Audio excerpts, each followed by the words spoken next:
You ever wonder why God is silent so much of the time? Seems like you pray and all you hear is air. Where is God? What is He doing? Why doesn't He answer my prayer? Why doesn't He hear me?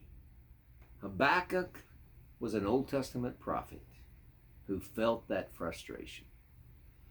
And what he said to God is, "O Lord, how long shall I cry?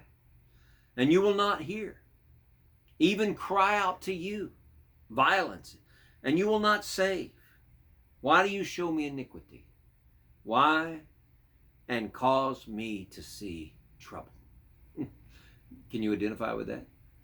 Can you identify with the fact, why don't you save me, God? I mean, I've been asking you to save me. I need money. I need time. I need comfort. I need health. I need love. I need personal relationships. I need advancement in life. I need you to come through, God. Where are you? What are you doing?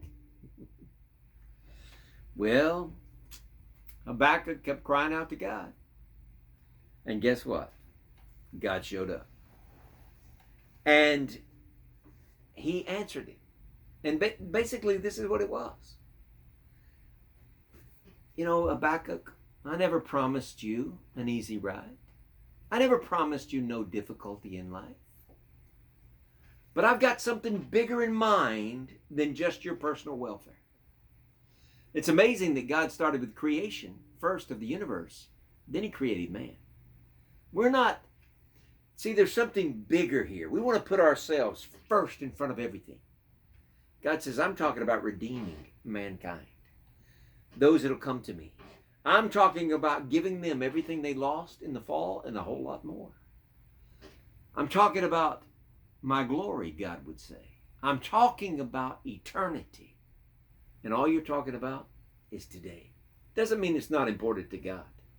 But we get our eyes on the wrong thing so often.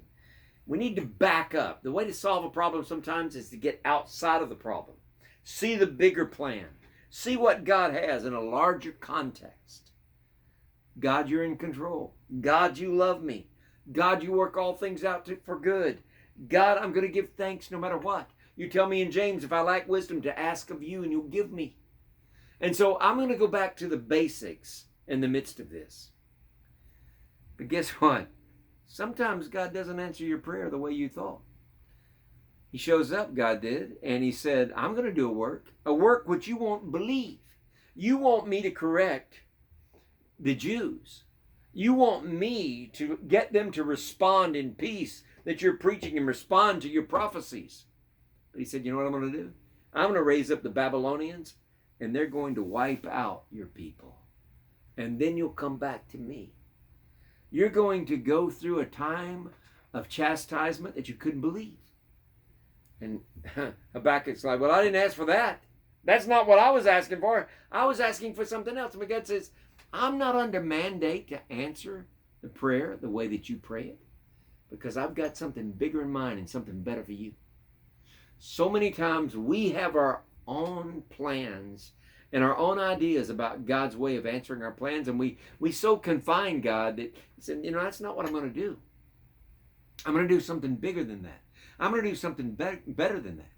What does He tell? Ephesians 3:20. Now unto Him is able to do exceedingly abundantly above all that we ask or think.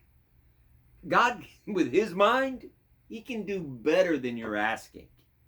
So we don't say, well, God, I'm not going to keep asking for that. I mean, even Paul did that. I want to go to Rome. He kept asking, and he said, I was prevented. I was hindered. But he still kept praying until God got him there another way. God's got a bigger plan. So what do? We don't put God in a box. But most of the time, I've found it gets a little worse before it gets better. But when it gets better, it gets so much better. Take your hands off and realize God's not in the box we put Him in.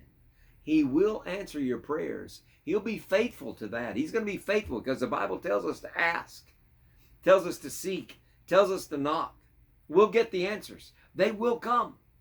It's inevitable that they'll come. Nothing can stop that.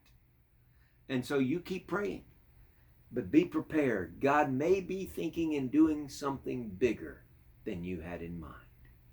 God bless you. Have a great day.